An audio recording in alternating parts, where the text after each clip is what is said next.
Living Well is a Lifestyle vlog with Dr. Eve. I hope that you all are doing well today. And as my title says, the day my granddaughter discovered that I had a YouTube channel was the day my life and purpose in YouTube changed forever. Welcome to another live. I am standing here in the beautiful Garden of Eve, which is currently covered up. And I'm here to just have a conversation today. Happy Valentine for those of you who believe in that or carry love in your heart every single day. Um, but yeah, one day I was sitting with my granddaughter and we were doing some art as we are always doing things together. And she wanted to find a art art education online to teach her how to draw something. I think it was a face or a character. And when we turned on the TV, there I was, my YouTube face and profile. And she said, "Grandma, you're on TV, you're on YouTube." And she has been sharing it with her friends ever since. Now, mind you, she's sharing it with her friends forever. I thought about that thing. I thought about how important it is that we when we t- that we take territory that can change the landscape for future generations. Now, while my channel is not necessarily made for children, the content can be consumed by children. I just don't put myself in that category because then it would limit my exposure. Okay? So that changed. And I began to value the importance of not just coming here to make content, but to make meaningful content. If my grandbaby's watching me on YouTube, then I want her to see number one, the authenticity. I want her to see her grandma. I want her to see real life. I want her to have real takeaways. I want her to have a legacy when she's sharing my channel with her friends now that she's discovered that grandma has a YouTube. And so as I began to ponder that, it really made sense. It really all made sense as I was coming out of 2025. I really had to make a lot of changes, not with how I had to make a lot of changes about life in general because, like I shared with you all, um, I had a hypertensive event that caused me to show people, like, first of all, take time to live, and that is living well is a lifestyle. It's not a joke out here, right? And I'm not only teaching that to you, teaching it to myself and having to go through the process myself, but I have to teach the next generation, including my grandchildren, my children, and my children's children, because that's what we're supposed to do. We're supposed to leave a legacy for our children and our children's children, right? That is the responsibility that we have as people of God, right? So, I was having a conversation this morning with a real good friend, with a really, really good friend. And there was a time in my life when I was so uncertain about what is it that you really want me to be doing, God? What is it that you really be wanting me to do? As if I didn't hear him, right? And in the conversation that I had with my really good friend this morning, who I love dearly, I was really ministering to myself. And I heard something. I heard something real. It was just as clear. I have always been somebody who had so much genius ideas. Somebody who could do a lot of things. Like I got skill, I got mad skill, right? And I know how to execute. But there were some things I just wasn't finishing. But there was one thing that God allowed me to finish. And as I was in the conversation this morning, that was the thing he brought to my attention. But I did a but you did finish your PhD? Mm. Whew. Y'all, that was good to me. Hi, Linda Marshall. That was so good to me because here I am telling myself that I have abandoned things, that I haven't finished things. When God said, but I kept you while you finished your PhD. So when we're thinking about the blueprint of our lives and the innovative approaches that we use to manifest God in our lives, right? No, it is not. It was January. Then we have to think about what God wants to use in our lives to manifest Himself, right? He allowed me to finish that degree, and I'm telling you, it was not easy. It was not easy. Them PhDs are not given away. They take a long time and take a lot of work and commitment and dedication, right? And the thing about the PhD was it is science.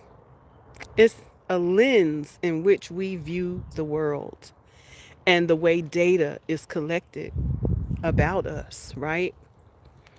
And so I began to think about when this journey all started for me in 2001 because he gave me the heart of service.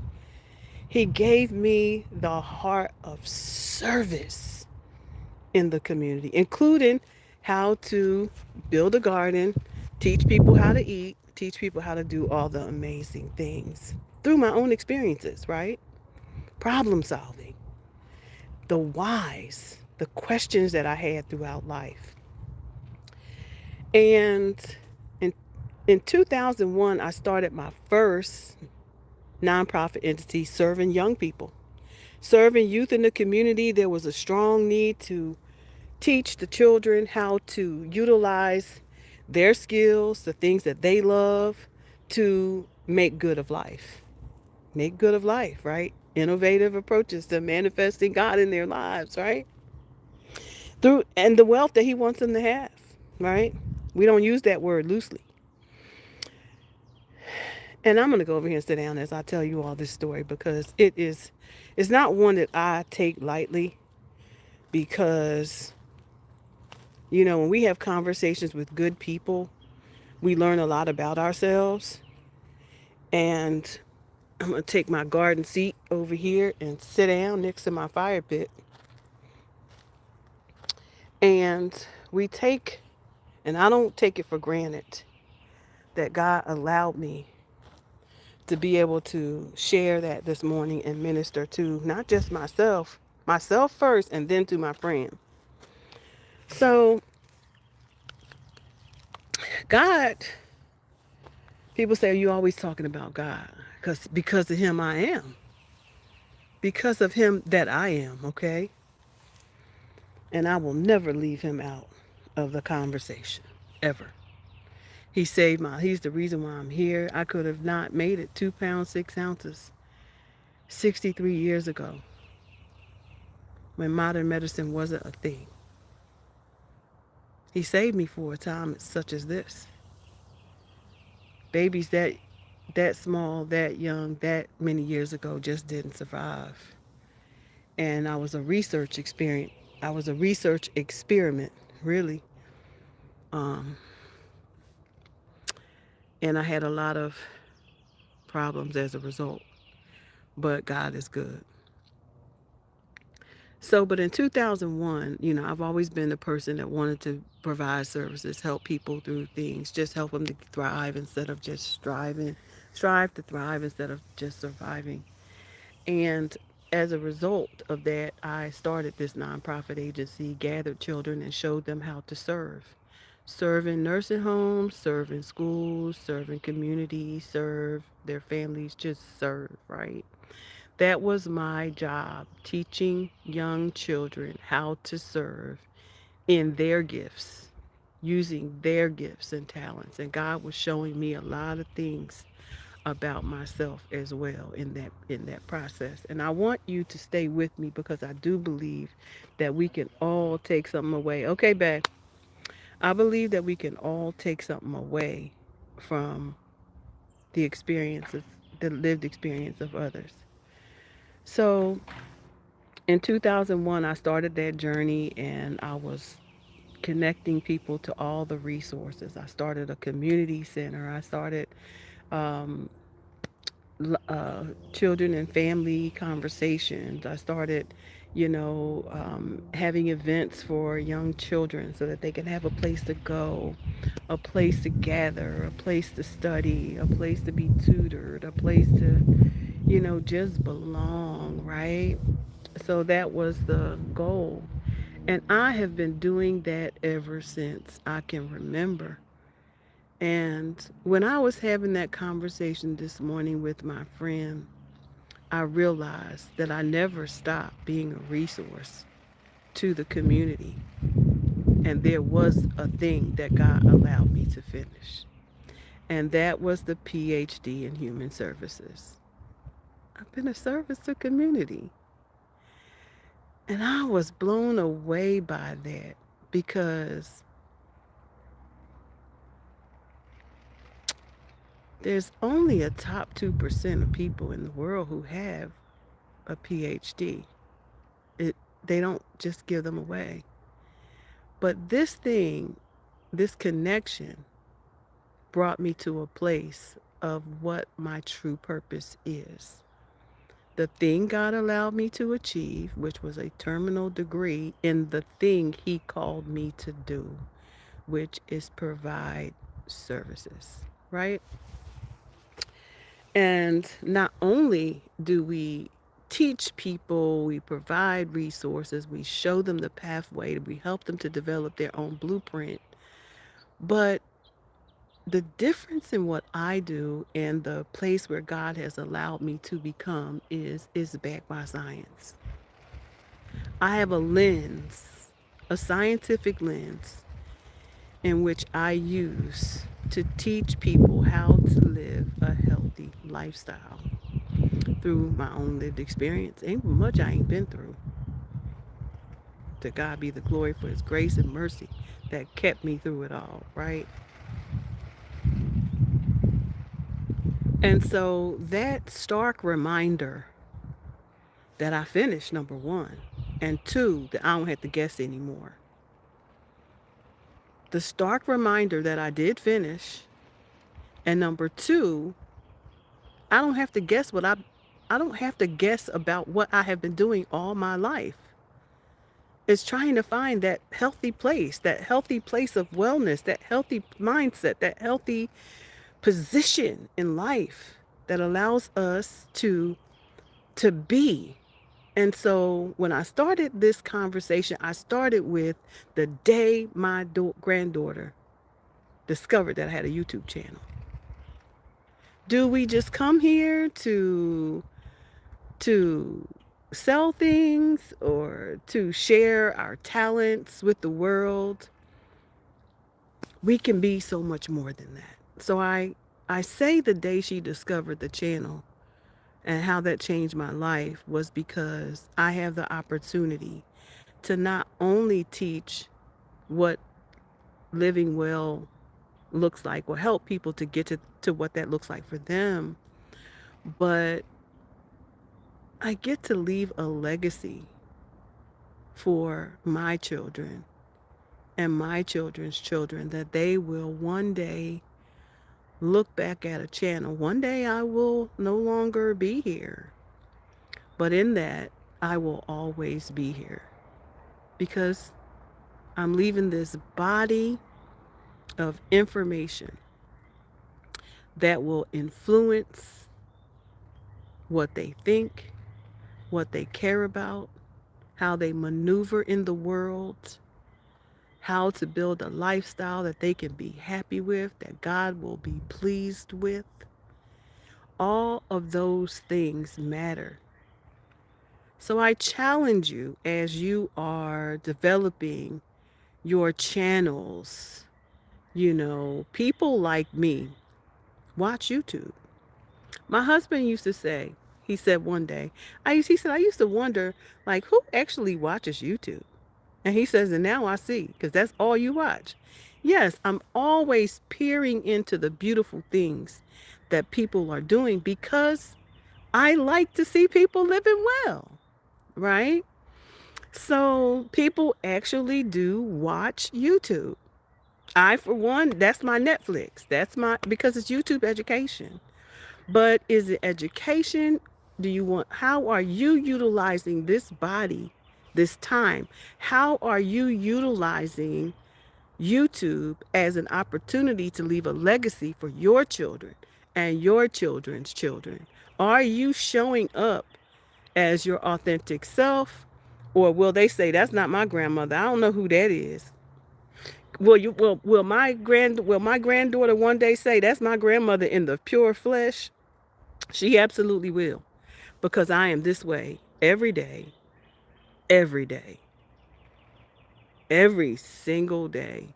She gets to share my channel with her friends, and she gets to be proud of the work that her grandmother is doing.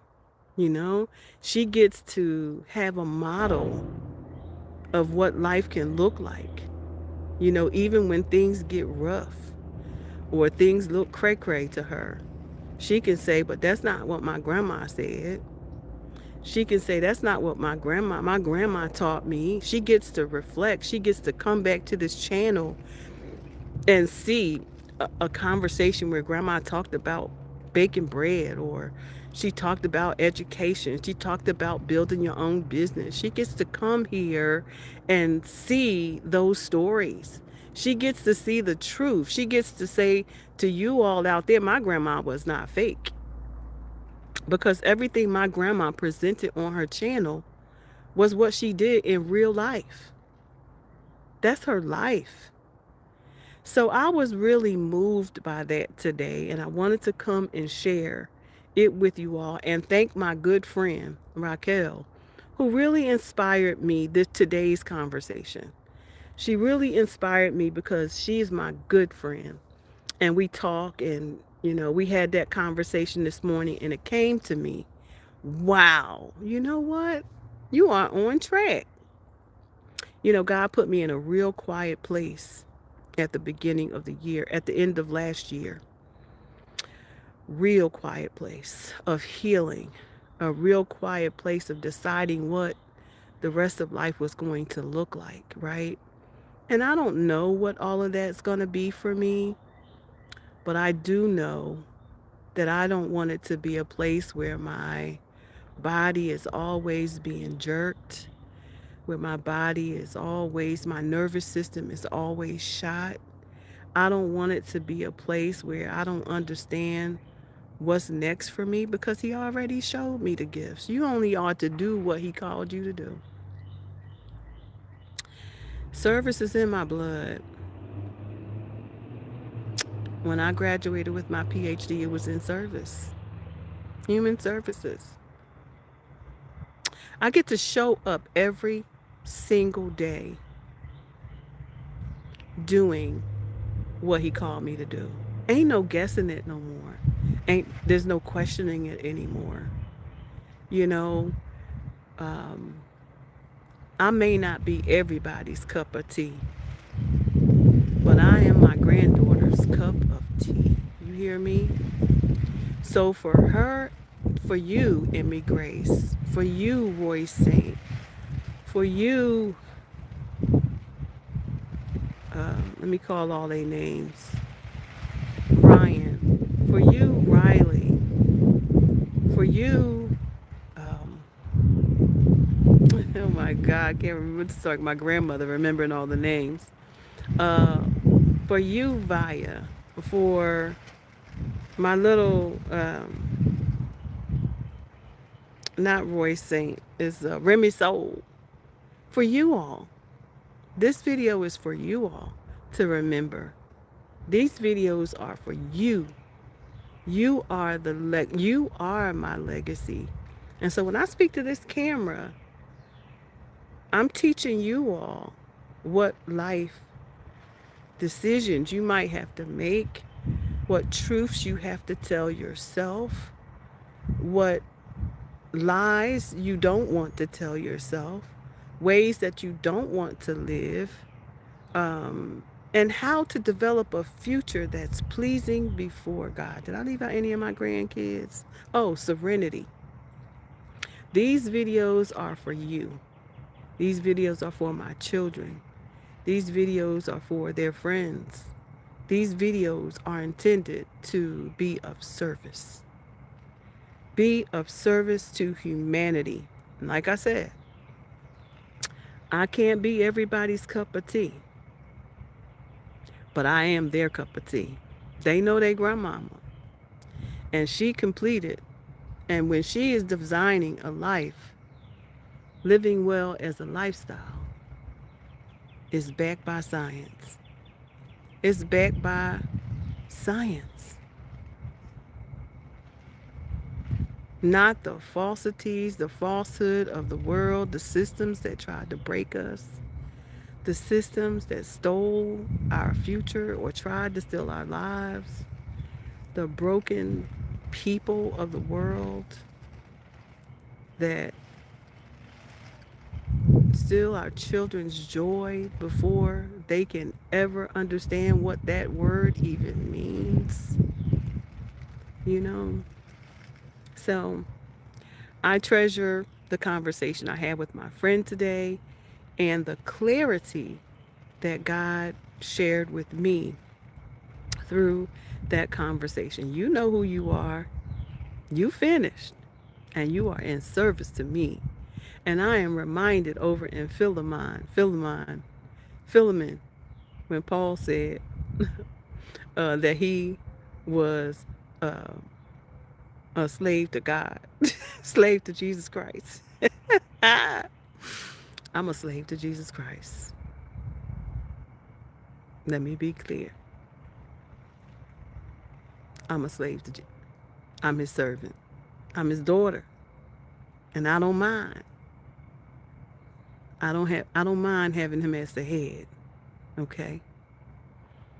I don't mind at all. So, anyway, that's all I have today. But I did want to show y'all this beautiful fire pit that's almost y'all, it burned all night. And as a matter of fact, I didn't get much sleep last night because I looked out the window and I seen embers still burning. And I was like, should I go out there and put some water on it or something? But it did exactly what I wanted it to do. So it is, it did burn down. So this is the pit that I did. I encased it with some cement, gravel, some what's it called? Quickcrete. It's quickcrete, which is like a pebble concrete type of thing. And so what I'm gonna come back and do is I'm gonna get some actual cement. I'm gonna get the next level mix and put it to the surface of this wood right here, to the complete top. And then I'm going to make this fully concrete, uh, full, fully encased with concrete. So, but yeah, the pile is going down. I'm able, and now I have a place to throw the debris. And so we're building out, y'all. We're getting ready for the spring, and we're excited. And things are well out here. It's a beautiful day.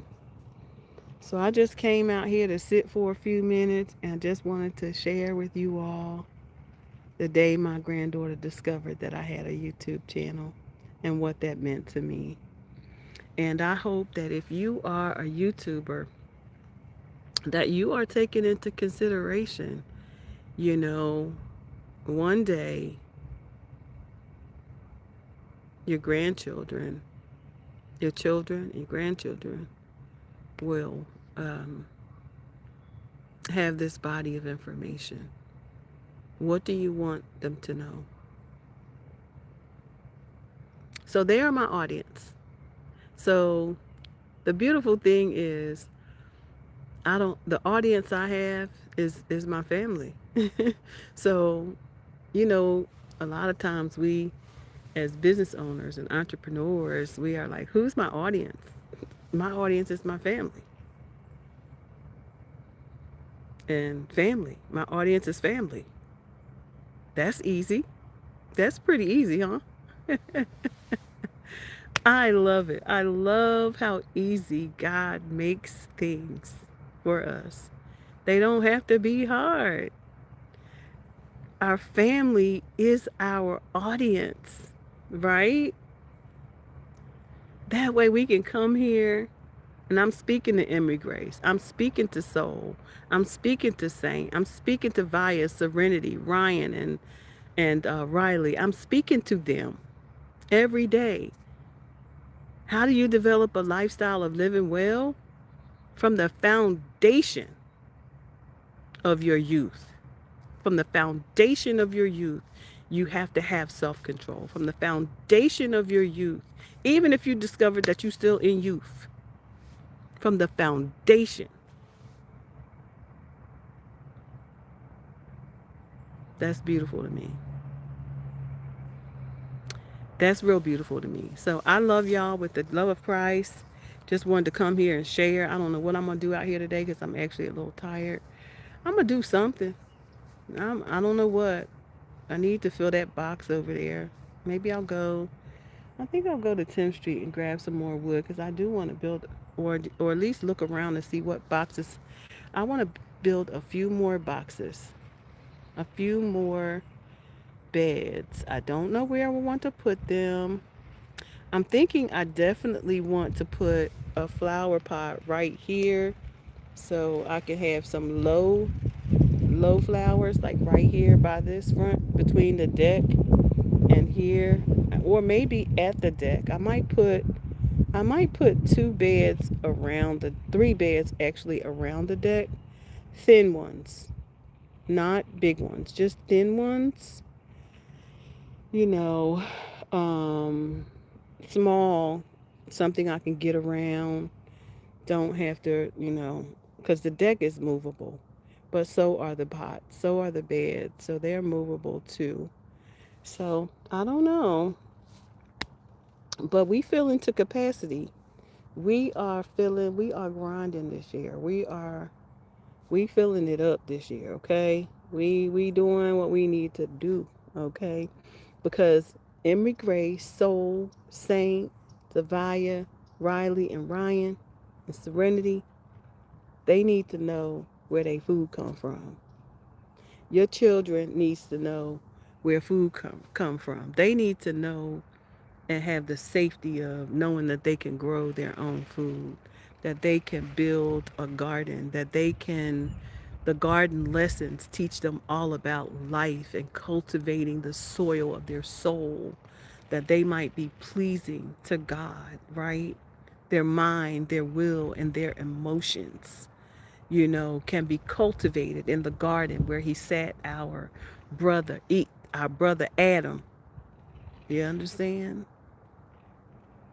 Our brethren. So I'm super excited on today. Y'all go and have the most amazing day. And whatever you do, don't you let nothing get in the way on your journey to becoming who God has called you to become. And remember, get it done.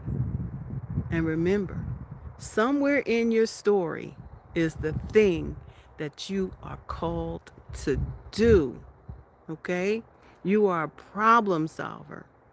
Every business solves a problem.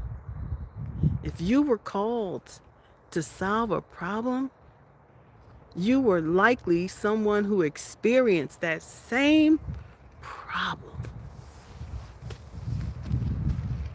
Yeah, that's truth. All right. Peace, everybody. And until next time, bye for now.